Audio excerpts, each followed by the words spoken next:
Hey everybody, welcome back to another episode of Index Engineering. So we finally did it. We finally got the Camaro to the track. And you know what's awesome? We drove it to the track. We made 6 passes and we drove it home. Didn't have any issues, didn't have anything break. It was stupid cold out, but it was a good day. We got some data from the car. We got some time slips.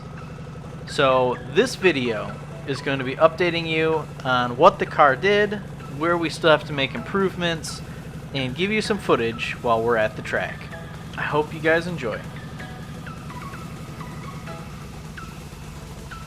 So to get things started, I wanted to show you guys the fuel map that I used as I was doing my initial tuning and testing, and this is what I started with at the track. As you can see, the Holley's done some initial tuning from the base that I had originally, and it's made adjustments in the lower RPM ranges as well as in the vacuum area. You can see a little bit of a change around 4100 as it starts to get into boost, but not much of a change. Now compare that to this map. This is the one from at the end of the day after I made all the 6 passes and drove the car home. You can see how the Holley had done more adjustments throughout the whole range. I did adjustments up in the area around 16, 15 psi of pressure all the way up to 6500 RPM, and even made more adjustments down in the lower RPMs where I was actually trying to launch the car at. And speaking of that, let's take a look at the rev limiting table. As you notice in this table here, you can see that I had the spark set to 2700 for my rev limiter. So that's what I was initially trying to build boost on the line with. But I was running into issues doing that, and I was only able to build about 2 or 3 pounds of boost on the line using that setup. Now I don't have a trans brake in the car, and that's trying to foot brake it to get it to do that. So after messing around with that for 4 runs, I decided to come up with another solution. And this is building a rev limiter based off of a 2D table. And you can see here I have it set up to where it's basically not pulling any timing out until it hits like 3100 RPMs, and then it pulls the timing out, and that's what I was using as the rev limiter. In doing that, I was able to build 7 pounds of boost on the line. So one of the things I have for this winter is to put a trans brake in the car and then go from there. See how it does, see if we can get the car to launch at 7, 10, 12 pounds of boost and get it to hook. So here's the data log from the the second run. The first one, the data log wasn't running for. So this is the second run, which is the first one that we actually was not the shakedown, not making, actually stepping on it, trying to get it to see what it can do. And as you can see at the launch, I wasn't able to get this one into boost. And so it doesn't actually come into boost until maybe a half second into the run. And it finally pulls boost, but we're still playing around with the target boost on it because it's targeting 10 pounds of boost. We have it set to target 7 at launch, then ramp it up to 10. And it was doing more than that. So it was hitting 14, and then it was slowly pulling it down. And it finally pulled it down at the very end. We got it down to 10.6. And that was after the whole run. And that ended up being a 13.8 run at 104 mile an hour. So the 60 foot was pretty bad. 2.5 seconds, 60 foot. And then the 8th mile was 84 mile an hour in the 8th on that one. And let's look at the next pass. That's not it. There we go.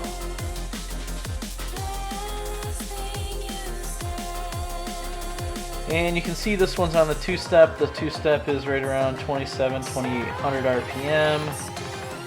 And we let off here. And at this point we're only making 2.5 pounds of boost.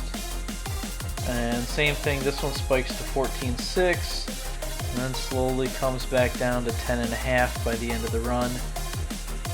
Shifted at 64, 68, and then finally crossed the traps at 57. So this one was a little bit better on the launch, as we actually launched with 2 pounds of boost. So instead of doing a 2.5 60 foot, this was a 2.1 60 foot, and we trapped at 105 in the quarter, and that was a 13.1 on this pass. The next one is actually the fastest mile an hour we had, and this one was 108 in the quarter mile at 13 flat, and this was a 2.2 60 foot. You can see we're still playing around with it on this, on the two-step. Interesting, I actually made 5 pounds of boost on this one, and it dropped on the launch and then took a second for it to come back up.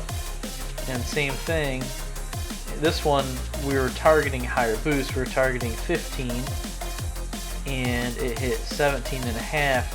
And it actually did a better job on pulling it down. It was 15.9, 15.7. But then it gets kind of wonky down here at the end, where the boost is cycling up and down.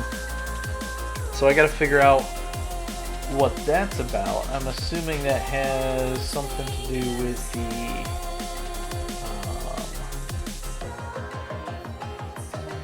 boost solenoid duty cycle? Yeah. Here's the boost solenoid duty cycle, and you can see it's spiking up to 72%, dropping down to 22%. So I got to figure out why it all of a sudden at the end of the run decided it was going to start doing that when it wasn't doing bad. That's probably just one of those settings on the PID and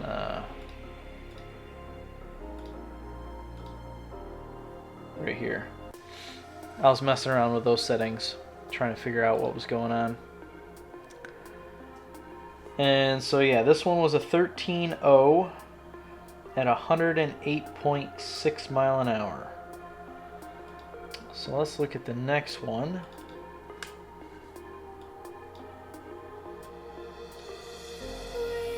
And let's see here. This one, go back to the other one.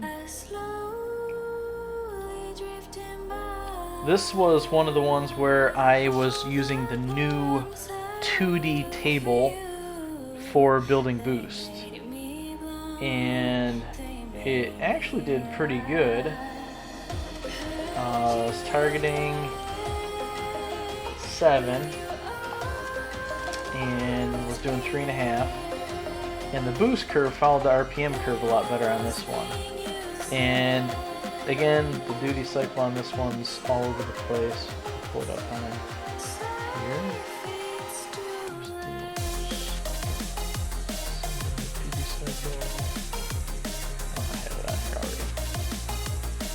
So you can see it's all over the place. So I was still trying to get this figured out and working. And this one, short shifted this one, 6100. Actually ran second gear out closer to 7,000. And that's probably why this one made a lot more mile an hour. Ended up doing 107.8. but it was a faster ET, so I was a mile an hour slower, just under a mile an hour slower than the previous pass, but I did a 12.7 instead of a 13.0, so it shaved 0.3 off. And then the next run, don't have the data for. That really stinks. because this was the fastest. It wasn't the fastest, it was the quickest pass of the night. And this one was a 12.6 at 103. And the 60 foot was way better on this one. I actually launched this one, I think, at 7 pounds of boost. And I did a 1.9 60 foot on it. So the better 60 foot made a difference on the top end. And then finally at the end of the night, so this was the beginning, and then